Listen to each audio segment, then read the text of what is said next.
नमस्कार दोस्तों, स्वागत है आपका आकाश जीएस अकेडमी में।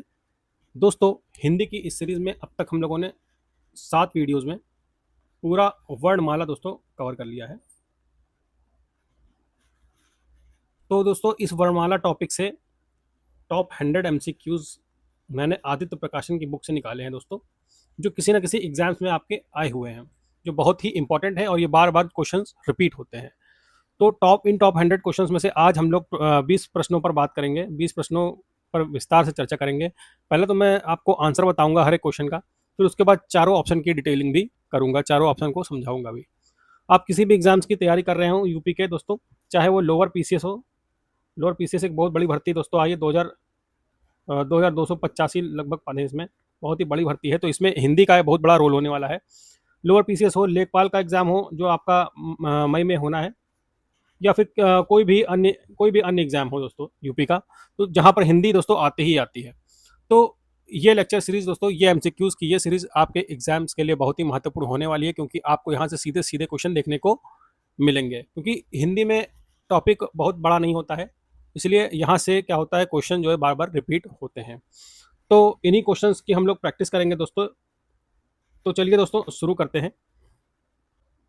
तो पहला क्वेश्चन दोस्तों कि हिंदी वर्णमाला में ऊष्म व्यंजन कौन से हैं। दोस्तों, मैंने विस्तार से आपको पढ़ाया है। यदि आपने उन वीडियोस को नहीं देखा है तो प्लेलिस्ट में जाकर के वो वीडियो देख सकते हैं, और डिस्क्रिप्शन में भी लिंक मैंने दे रखा है प्लेलिस्ट लिस्ट का, वहां से आप जाकर के इन वीडियोस को देख सकते हैं। तो ऊष्म व्यंजन दोस्तों किसे कहते हैं, तो इसका सही आंसर है दोस्तों ऑप्शन ए। ये 4 ऊष्म व्यंजन होते हैं, शा, शा, सा, हा। किन्हें कहते हैं ऊष्म व्यंजन, ये जान लेते हैं। वैसे तो मैंने बहुत विस्तार में पढ़ाया है, लेकिन फिर से जान लेते हैं। ऊष्म व्यंजन या फिर इन्हें संघर्षी व्यंजन भी कहते हैं। क्या कहते हैं, संघर्षी व्यंजन। तो इन्हें इसलिए कहते हैं क्योंकि इनके उच्चारण में जो है गर्म हवा जो है रगड़ खा करके, इनके उच्चारण में गर्म हवा मुंह से रगड़ खा करके बाहर निकलती है, इसलिए इसे ऊष्म व्यंजन कहते हैं। अगर ता था दा धा की बात करें दोस्तों, इस ऑप्शन की बात करें, तो दोस्तों एक मैंने ट्रिक आपको बताई थी, केटीएम दा। देखिए ये जो दोस्तों मैंने का से लेकर के हा तक का लिखा हुआ है, ये आपके 25 जो है ये स्पर्श व्यंजन है। इसमें से आता है ता वर्ग, ये वाला वर्ग ता वर्ग। तो इस ता वर्ग को क्या कहते हैं, तो एक मैंने ट्रिक बताई थी, के टी एम द आ। तो के से हो गया दोस्तों, के से दोस्तों हो गया आपका ये कंठ। के से हो गया कंठ, यानी कि ये जो का वर्ग है दोस्तों, का वर्ग है, का से लेकर के अंगा तक ये कंठ ध्वनियां हैं। और टी से लेकर सॉरी चा से लेकर के यहाँ तक का जो है आपका ये है दोस्तों टी फॉर तालव्य। टी फॉर हो गया तालव्य, के फॉर हो गया कंठ। ठीक है। उसके बाद दोस्तों जो टा से लेकर के अड़ा तक का है आपका, ये जो टा से लेकर के अणा तक का जो वर्ग है दोस्तों, इसे कहते हैं एम फॉर मूर्धन्य। इसे कहते हैं एम फॉर मूर्धन्य, ये मूर्धन्य है। और दा से दोस्तों होता है दंत्य, ये दा है दोस्तों, दा से होता है दंत्य। ता से लेकर के दोस्तों ये ना तक का जो ये 5 आपके व्यंजन दिख रहे हैं, तो इनको कहते हैं दंत्य। ये दंत्य वर्ग है। और आ से दोस्तों होता है ओष्ठ, आ से होता है ओष्ठ। तो यार अलावा हा तक का क्या है दोस्तों, ये ओष्ठ ध्वनिया है, ओष्ठ व्यंजन है। तो इसीलिए ऑप्शन बी हो गया दोस्तों आपका, ऑप्शन बी आ गया दा में। इसका मतलब है कि ता था दा धा जो होता है दोस्तों, ये है दंत्य व्यंजन। कौन सा व्यंजन है, ये दंत्य व्यंजन है। और टाठा डाढ़ा की बात करें तो टाठा डाढ़ा किस में आता है दोस्तों, देख लीजिए यहाँ पर आ रहा है। तो ये हो गया मूर्धन्य, ये हो गया आपका मूर्धन्य। ठीक है। और चाचा जा जहाँ यहाँ की अगर बात करें तो ये हो गया दोस्तों टी फॉर तालव्य, टी फॉर दोस्तों तालव्य। तो ये है तालव्य ध्वनि। तो इसको तालव्य ध्वनि क्यों कहते हैं, क्योंकि इसमें क्या होता है ना, जो जीभ का अगला हिस्सा है वो आपके तालु, ऊपर वाले तालु से लगता है, इसलिए इसको तालव्य ध्वनिया कहते हैं। और इसे दंत क्यों कहते हैं दोस्तों, ये जो ता था दाधा ना है, ये जो ता था दाधा ना है, इसको दंत क्यों कहते हैं, क्योंकि इसमें जीव जो है, जीव का जो अगला हिस्सा है वो आगे वाले दांतों से टकराता है, इसलिए इसको दंत कहते हैं। दंत मतलब होता है दांत। ठीक है। तो चलिए अब आगे बढ़ते हैं, क्वेश्चन नंबर 2 पर बात कर लेते हैं। हिंदी के जिन वर्णों का उच्चारण करते समय केवल श्वास का प्रयोग किया जाए, उन वर्णों को क्या कहते हैं। तो उन वर्णों को दोस्तों क्या कहते हैं, सिर्फ और सिर्फ जिसमें श्वास का प्रयोग होता है, जो केवल लगा हुआ है। इसका मतलब है इसमें स्वर तंत्रियों में जो है स्वर तंत्रियों में कंपन नहीं होता है। जब स्वर तंत्रियों में कंपन नहीं होता है तो उसको कहते हैं दोस्तों अघोष। क्या कहते हैं, अघोष। घोष का मतलब होता है कंपन, घोष का मतलब होता है कंपन, और आ का मतलब होता है नहीं। तो मतलब जिसमें कंपन नहीं होता है उसको कहते हैं अघोष। तो ऐसा कौन सा जिन वर्णों के उच्चारण करते समय जिसमें मतलब केवल श्वास का प्रयोग होता है, कंपन नहीं होता है, तो उसको कह देंगे दोस्तों अघोष। तो क्या कहेंगे उसको, अघोष कहते हैं। सघोष क्या कहते हैं, मतलब सघोष किसे कहते हैं, सघोष का मतलब होता है दोस्तों कंपन के साथ, कंपन के साथ। कंपन के कंपन के साथ जिन वर्णों का उच्चारण होता है दोस्तों उन्हें कहते हैं सघोष। तो सघोष व्यंजन कौन कौन से होते हैं ये मैंने आपको बहुत ही विस्तार में दोस्तों बता रखा है। वीडियो जाकर के आप देखिएगा, वीडियो में मैंने बहुत ही विस्तार से बता रखा है। ठीक है, तो अघोष तो कंपन के साथ कौन कौन से वर्ण होते हैं, तो हर वर्ग का दोस्तों तीसरा, चौथा और पांचवा जो वर्ण होता है वो होता है सघोष। ये दोस्तों ये तीसरा, चौथा और पांचवा वर्ण जो होता है, तीसरा, चौथा और पांचवा वर्ण जो होता है दोस्तों वो होता है सघोष, जिनका उच्चारण कंपन के साथ में होता है। और अघोष किन्हें कहते हैं, पहले और दूसरे जो वर्ण को कहते हैं दोस्तों अघोष। मतलब हर वर्ग के पहले और दूसरे वर्ण को अघोष कहते हैं। अल्प प्राण का क्या मतलब होता है, जिसमें जिसके उच्चारण में ऊष्मा ऊष्मा या फिर ऊष्मा या फिर ऊर्जा का कम व्यय होता है, उसको कहते हैं अघोष, सॉरी अल्प प्राण। और अल्प प्राण की अगर बात करें तो वर्णमाला में अल्प प्राण कौन कौन से होते हैं, तो दोस्तों होते हैं पहला, तीसरा और पांचवा। मतलब प्रत्येक वर्ग का पहला, तीसरा और पांचवा जो वर्ण होता है दोस्तों वो होता है अल्प प्राण। अगर इसमें बात करें दोस्तों, इस टेबल में अगर बात करें तो इसमें अल्प प्राण हो जाएगा का, गा और अंगा। उसके बाद चा, जा और या, इन सबको दोस्तों मैंने वीडियो में विस्तार से पढ़ा है, आप वहां जाकर के देख सकते हैं। महाप्राण की अगर बात करें तो यदि अल्प प्राण हो गया 1, 3, 5, तो बचा हुआ जो भी है वो है महाप्राण, यानी कि प्रत्येक वर्ग का दूसरा और चौथा वर्ण जो होता हो जाएगा दोस्तों वो हो जाएगा क्या, महाप्राण। कौन कौन सा है महाप्राण की अगर बात करें तो कौन कौन सा है, तो ये है दोस्तों, ये वाला खा, छा, ठा, था, रा और घा, झा, ढा, धा, वाह, ये हो गया दोस्तों आपका महाप्राण। तो आई होप दोस्तों ये आपको क्लियर हो गया होगा। चलिए आगे बढ़ते हैं तीसरे क्वेश्चन पर। तीसरा क्वेश्चन है दोस्तों, यारा लावा व्यंजनों को क्या कहते हैं। तो यारा लावा व्यंजनों को मैंने आपको बताया क्या कहते हैं। तो यारा लावा व्यंजन जो दोस्तों होते हैं वो अंतःस्थ व्यंजन होते हैं। और अगर स्पर्श व्यंजन की बात करें तो ये इनकी संख्या होती है 25। पहला स्पर्श व्यंजन है का और अंतिम है दोस्तों हा। ठीक है, ये याद रखिएगा। अंतःस्थ व्यंजन हो गया यारा ला वा। ऊष्म व्यंजन दोस्तों आपको बताया था सा, शा, सा और हा, ये हो गए आपके ऊष्म व्यंजन, इन्हें ही संघर्षी व्यंजन भी कहते हैं। क्वेश्चन नंबर 4 देख लेते हैं। निम्नलिखित में ओष्ठ ध्वनियां कौन सी हैं। ओष्ठ ध्वनियां कौन सी हैं दोस्तों, आप लोग वीडियो को 10 सेकंड के लिए पॉज करके आंसर दीजिएगा, उसके बाद ही आंसर आप देखिएगा, तो आपको पता चलेगा कि आपकी तैयारी कैसी है। तो ओष्ठ का मतलब होता है दोस्तों ओष्ठ ध्वनि का मतलब होता है जिन वर्णों के उच्चारण में होठ दोनों आपस में मिल जाते हैं। ठीक है, होठों का आपस में मिलना। ठीक है, होठों का आपस में मिलना। ठीक है, तो इसको कहते हैं ओष्ठ ध्वनि। तो ऐसा कौन सा वर्ण है, चलिए उच्चारण करके देख लीजिए। ला बोलने में क्या होठ आपस में मिल रहे हैं, नहीं मिल रहे हैं, तो ये नहीं हुआ। एलिमिनेट करके ऐसे देखिए ना, अगर आपने टॉपिक को अच्छे से समझा है तो एग्जाम में अगर आप सीधे सीधे जवाब भूल रहे हैं तो एलिमिनेट करके जो है आप उसका सही आंसर दे सकते हैं। तो रा जो है दोस्तों, क्या रा ओष्ठ ध्वनिया है। रा को उच्चारण करने में होठ आपस में मिल रहा है, नहीं मिल रहा है, तो ये भी नहीं है, ये भी नहीं है, ला भी नहीं है, रा भी नहीं है और सा भी नहीं है। बचा क्या, फा। तो फा बोलने में क्या है, दोनों होठ आपस में चिपक रहे हैं, इसलिए इसका सही आंसर हो गया ऑप्शन डी, फा। फा क्या है, होष्ठ ध्वनिया है। होष्ठ ध्वनिया और कौन कौन सी हैं, चलिए ये भी देख लेते हैं। पा, फा, बा, भा और मा, ये हो गया दोस्तों ओष्ठ ध्वनिया। ठीक है, चलिए आगे बढ़ते हैं। वॉवल किन्हें कहते हैं। वॉवल मतलब होता है स्वर, ये आप सभी जानते हैं, तो इसका सही आंसर हो गया ऑप्शन सी। जिन शब्दों के अंत में आ आता है उन्हें क्या कहते हैं। तो जिन शब्दों के अंत में दोस्तों आ आता है उन्हें क्या कहते हैं, आप सभी को पता होगा। जिसके अंत में आ आता है उसे अकारांत कहते हैं, इसका सही आंसर हो गया ऑप्शन डी। अनुस्वार किसे कहते हैं दोस्तों, जिस किसी भी वर्ण के ऊपर बिंदी लग जाए उसे कहते हैं अनुस्वार। ठीक है, जिस किसी भी वर्ण के ऊपर बिंदी लग जाए उसे कहते हैं अनुस्वार। और अयोग वाह की अगर बात करें तो अयोग वाह किसे कहते हैं, मैंने आपको पढ़ाया था। अयोग वाह की संख्या दोस्तों होती है 2। कौन कौन से अयोग वाह है, सिर्फ 2 ही अयोग वाह मैंने पढ़ाए और 2 ही होते हैं। कौन कौन से हैं, पहला तो हो गया अंग और दूसरा हो गया ये 2 हो गए दोस्तों अयोग वाह। अंतःस्थ व्यंजन अभी मैंने पिछली स्लाइड में दोस्तों आपको दिखाया, अंतःस्थ व्यंजन कौन से होते हैं, या, रा, ला, वा। ठीक है, ये होते हैं दोस्तों अंतःस्थ व्यंजन। ठीक है, चलिए अब आगे बढ़ते हैं। क्वेश्चन नंबर 7 देख लेते हैं। कौन स्वर नहीं है। इसमें बहुत ही इजी क्वेश्चन है, 2004 में बीएड में आया है। आ भी स्वर है, ऊ भी स्वर है, ए भी स्वर है, तो बा व्यंजन है, स्वर नहीं है, तो इसका सही आंसर हो गया बा।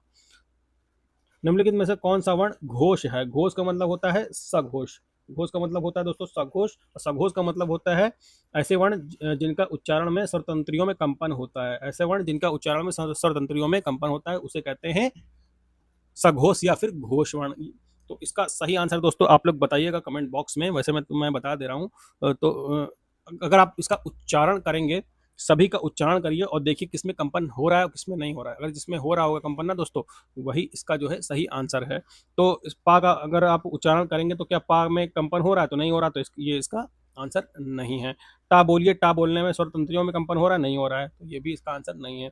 दा में हो रहा है, दा का अगर आप उच्चारण करें तो क्या दा में स्वर तंत्रियों में कंपन हो रहा है? तो हाँ दोस्तों हो रहा है, तो इसका सही आंसर हो गया दा। और फा तो आपको मैंने बताया था ये कि ये हो जो है होस्ट ध्वनिया है। कौन सी है? होस्ट है। ठीक है, आगे बढ़ते हैं क्वेश्चन नंबर 9 की तरफ। भाषा की सबसे छोटी इकाई किसे कहते हैं? तो भाषा की सबसे छोटी इकाई मैंने फर्स्ट वीडियो में आपको बताया था, वर्ण को कहते हैं। ठीक है, आगे बढ़ते हैं। वर्णमाला किसे कहते हैं? तो वर्णमाला दोस्तों किसे कहते हैं? शब्द समूह को कहते हैं? नहीं। वर्ण समूह को कहते हैं? नहीं कहते हैं। शब्द गणना को कहते हैं? नहीं। व्यवस्थित वर्ण समूह दोस्तों देखिए, option B, option option B और ऑप्शन डी में थोड़ा सा कंफ्यूजिंग वाला है, क्योंकि वर्णमाला जो होता है दोस्तों वो वर्णों का समूह तो होता है, लेकिन वो व्यवस्थित वर्णों का समूह होता है। इसलिए इसका आंसर बी ना होकर के दोस्तों इसका सही आंसर है ऑप्शन डी। चलिए आगे बढ़ते हैं, क्वेश्चन नंबर 11 देख लेते हैं। निम्नलिखित में से कंठ ध्वनियां कौन सी हैं? तो कंठ ध्वनियां कौन सी है जिसका उच्चारण दोस्तों कंठ से होता है, जिसका उच्चारण में गले पे जोर देना पड़ता है, उसको कहते हैं कंठ ध्वनियां। ठीक है, गले से आवाज जिसमें निकलती है, गले से। ठीक है, तो ऐसी कौन कौन सी है बताइए जरा। तो ऑप्शन ए इसका सही आंसर है, का, खा, गा, घा, अंगा। तो का से लेके अंगा तक का क्या है दोस्तों? कंठ ध्वनियां है। ये मैंने अभी आपको सबसे पहले क्वेश्चन में बताया था इस प्रश्न व्यंजन में। के टी एम दा वाली ट्रिक याद रखिए, के टी एम दा। के से हो गया दोस्तों कंठ, के से हो गया कंठ, टी से हो गया तालव्य, टी से हो गया तालव्य, माँ से हो गया मूर्धन्य, और ढा से हो गया दोस्तों, दा से हो गया दंत्य, और आ से हो गया पोस्ट। ऑप्शन ए यार अलावा हो गया दोस्तों आपका अंतस्थ व्यंजन। यार अलावा हो गया अंतस्थ व्यंजन, अंतस्थ व्यंजन। ठीक है, चा चा दोस्तों हो गया ये ताला भी हो गया। चा छा जा झा इया जो है हो गया दोस्तों, ये आपका क्या हो गया? ताला भी हो गया। और टा वाला मैंने बताया था, केटीएम दा वाली ट्रिक में भी आपको बताया था, काखा गंगा हो गया, चाचा चाचा इया हो गया, टाटा डाडा अड़ा हो गया। तो यहाँ पे आ जाएगा टा। तो टा हो गया, टा से अड़ा तक का क्या हो गया दोस्तों? मूर्धन्य हो गया। ये क्या हो गया? मूर्धन्य हो गया। ये मैंने आपको बार बार इसलिए रिवीजन करा रहा हूँ ताकि आपको ये याद हो जाए और एग्जाम में आपका 1 मार्क्स तो पक्का हो ही जाए। निम्नलिखित में से उच्चारण स्थान के आधार पर मूर्धन्य व्यंजन बताइए। तो मूर्धन्य व्यंजन मैंने अभी आपको बताया, मूर्धन्य व्यंजन कौन से होते हैं? तो मूर्धन्य व्यंजन होता है प्रत्येक तीसरा जो वर्ग होता है दोस्तों, तीसरा वर्ग जो होता है वो होता है मूर्धन्य। तो आपको बताना है इसमें कौन सा मूर्धन्य है। तो ऑप्शन सी इसका सही आंसर है, मूर्धन्य। कि टा ठा डा ढा अड़ा होता है, टा ठा डा ढा अड़ा, ये हो गया दोस्तों आपका मूर्धन्य व्यंजन। तो पाफा बाबा हो गया दोस्तों ओष्ठ्य, और ये हो गया दोस्तों कंठ्य, और चाचा जाजा हो गया, ये हो गया आपका तालव्य। क्या हो गया? तालव्य। चलिए आगे बढ़ते हैं, क्वेश्चन नंबर 13 पे आ जाते हैं। निम्नलिखित में से अल्प प्राण वर्ण कौन सा है? अल्प प्राण मैंने बताया था प्रत्येक वर्ग का पहला, तीसरा और पांचवा होता है अल्प प्राण, और दूसरा और चौथा होता है दोस्तों महाप्राण। दूसरा और चौथा होता है महाप्राण। अल्प प्राण क्यों कहते हैं इसको? क्योंकि इसके उच्चारण में जो है दोस्तों ऊर्जा जो है, ऊर्जा का व्यय दोस्तों जो है कम होता है। इसमें क्या होता है? ऊर्जा का जो व्यय है दोस्तों, महाप्राण में ऊर्जा का व्यय है वो होता है अपेक्षाकृत ज्यादा। तो इसलिए इसको अल्प प्राण और महाप्राण कहा गया है। कौन कौन अल्प प्राण? तो चलिए बात कर लेते हैं कौन कौन से होते हैं। 1 3 5। तो 1 3 5 में कौन कौन सा आ रहा है? चलिए देख लीजिए। का आ गया पहले नंबर पे, खा दूसरे नंबर पे, 3। तो 1 और 3 मिल गया, तो यही हो गया इसका आंसर। तो ऑप्शन बी इसका सही आंसर है, का और गा। ये हो गया आपका अल्प प्राण, और दूसरा चौथा हो जाता है आपका महाप्राण। ठीक है, तो क्वेश्चन नंबर 14 पे आ जाते हैं। निम्नलिखित शब्दों में से नवीन विकसित ध्वनियां कौन सी हैं? नवीन विकसित ध्वनियां इसमें बताना है आपको कौन सी हैं। तो ऑप्शन नंबर ए इसका सही आंसर है। ये जो दोस्तों बिंदी देख रहे हैं आप, ये वाली जो बिंदी देख रहे हैं, इसको कहते हैं क्या? नुक्ता। नुक्ता कहते हैं इसको, और यही नवीन विकसित ध्वनियां हैं। बाकी सब पुरानी, अपनी हिंदी वर्णमाला की सब पुरानी ध्वनियां हैं। ठीक है, निम्नलिखित में से कौन सा घोष वर्ण है?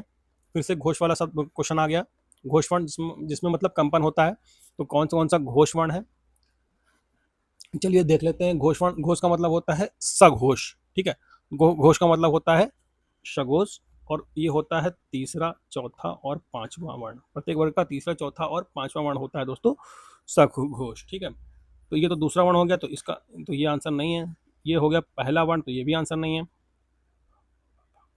ये हो गया दोस्तों आपका पा फा बा भा, पा फा बा भा और माँ। तो ये हो गया दोस्तों चौथा वर्ण, सॉरी पांचवा वर्ण। तो यही हो गया आपका घोष वर्ण। तो माँ क्या है दोस्तों? घोष वर्ण है। और ये आपका दूसरा वर्ण है, तो ये भी इसका आंसर नहीं है। तो निम्नलिखित में से एक वर्ण व्यंजन नहीं है। कौन सा वर्ण व्यंजन नहीं है? देखिए ऊ ही है दोस्तों, जो कि एक स्वर है, ये व्यंजन नहीं है। बीएड 2003 में आया था, हालांकि अब इतना इजी क्वेश्चन आता नहीं है, लेकिन मैं पीवाईक्यू है तो दोस्तों इसलिए मैं इसको कवर करा रहा हूँ। निम्नलिखित में से कौन सी ध्वनि ओष्ठ नहीं है? ओष्ठ मैंने बताया था, जिसके उच्चारण में दोनों होठ आपस में चिपक जाते हैं, और वो होते हैं पा फा बा भा और मा। ठीक है, अब इसमें देख लीजिए, अगर पा है तो ये नहीं है, तो ये भी नहीं है, और ये भी नहीं है, तो ये है ता। इसका सही आंसर है ता, ऑप्शन डी। ता जो है दोस्तों दंत्य है। ता है दंत्य। क्या है? ता है दंत्य। क्यों है दंत्य? क्योंकि इसके उच्चारण में जो जीभ है दोस्तों, जीभ का अगला हिस्सा दांतों में सट रहा है, इसलिए इसको दंत्य कहते हैं। हिंदी भाषा में मूलतः वर्णों की संख्या कितनी मानी गई है? तो इसका सही आंसर दोस्तों हो जाता है आपका क्वेश्चन ऑप्शन सी है। मैंने आपको पढ़ा है कौन कौन से हैं, चलिए देख लेते हैं। आपको मैंने बहुत ही विस्तार में इसको पढ़ाया है। तो 11 तो हो गए आपके स्वर, ठीक है। उसके बाद आते हैं दो अयोगवाह, ठीक है, दो अयोगवाह आ जाते हैं। फिर उसके बाद आ जाता है दोस्तों 33 व्यंजन, 33 व्यंजन आ जाते हैं। फिर उसके बाद 4 हो जाते हैं दोस्तों संयुक्त व्यंजन, 4 संयुक्त 4 संयुक्त व्यंजन हो जाते हैं। फिर उसके बाद 2 हो जाते हैं द्विगुण व्यंजन, 2 द्विगुण द्विगुण व्यंजन हो जाते हैं, तो हो जाते हैं ये टोटल 52। ठीक है, तो हिंदी वर्णमाला में जो है, हिंदी भाषा में मूलतः वर्णों की संख्या कितनी मानी गई है? तो ऑप्शन सी इसका सही आंसर है 52। क्वेश्चन नंबर 19 देख लेते हैं। निम्नलिखित में से नासिक के व्यंजन कौन सा है? नासिक के व्यंजन कौन सा है दोस्तों? तो प्रत्येक वर्ण का जो पांचवा जो होता है ना, पंचमा अक्षर, उसको कहते हैं नासिक। जैसे का की अगर बात करेंगे तो का से लेकर के अंगा तक जाएगा। फिर चा देखेंगे, चा से लेकर इया तक जाएगा। फिर टा से लेकर के अणा तक जाएगा। फिर ता से लेकर ना तक जाएगा। फिर पा से लेके माँ तक जाएगा। ठीक है, तो ये हो गया दोस्तों आपका नासिक के व्यंजन। ये वाला जो हो गया ना पांचवा अक्षर, ठीक है, प्रत्येक वर्ग का जो पांचवा अक्षर होता है वो होता है, पांचवा वर्ण होता है वो होता है नासिक। नासिक क्यों कहते हैं? क्योंकि इसका उच्चारण में थोड़ा सा नाक से जोर देना होता है, इसलिए इसको नासिक के व्यंजन कहते हैं। ठीक है, ये हो गया अंगा आपका, ये इया अणा ना अम्मा। तो इसमें कौन सा व्यंजन नासिक व्यंजन है? चलिए देख लेते हैं। सा है क्या? नहीं है। इया है क्या? हाँ इया ही है। गा नहीं है, जा नहीं है। ठीक है, तो इसका सही आंसर हो गया ऑप्शन बी। ए अय वर्ण क्या कहलाते हैं? ए अय वर्ण दोस्तों, अब इसके उच्चारण में किसका यूज होता है ये देखना पड़ेगा। तो ए के उच्चारण में तो पहला तो कंठ है दोस्तों, इसमें कंठ ध्वनिया है, और प्लस ए अगर बोल रहे हैं तो तालव्य का भी यूज हो रहा है, तालु का भी यूज हो रहा है। तो इसलिए इसका सही आंसर हो गया ऑप्शन डी, कंठ तालव्य। ठीक है,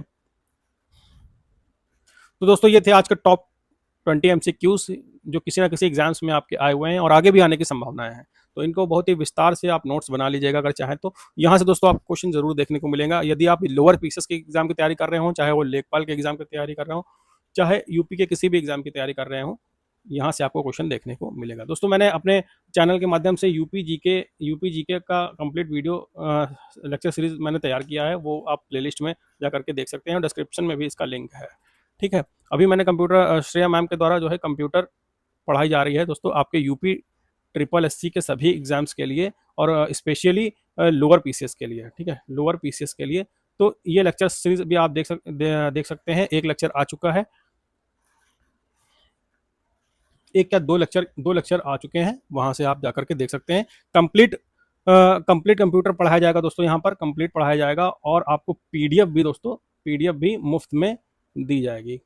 अभी तक हम लोगों ने जितना भी कुछ भी पढ़ाया है दोस्तों, उसकी पीडीएफ हम लोग फ्री प्रोवाइड करा रहे हैं। हमारे टेलीग्राम चैनल से आप जुड़ सकते हैं, डिस्क्रिप्शन में उसका लिंक दे रखा है। हिंदी भी जो हम दोस्तों पढ़ा रहे हैं, उसके भी पीडीएफ जो है आपको फ्री में प्रोवाइड कराएंगे।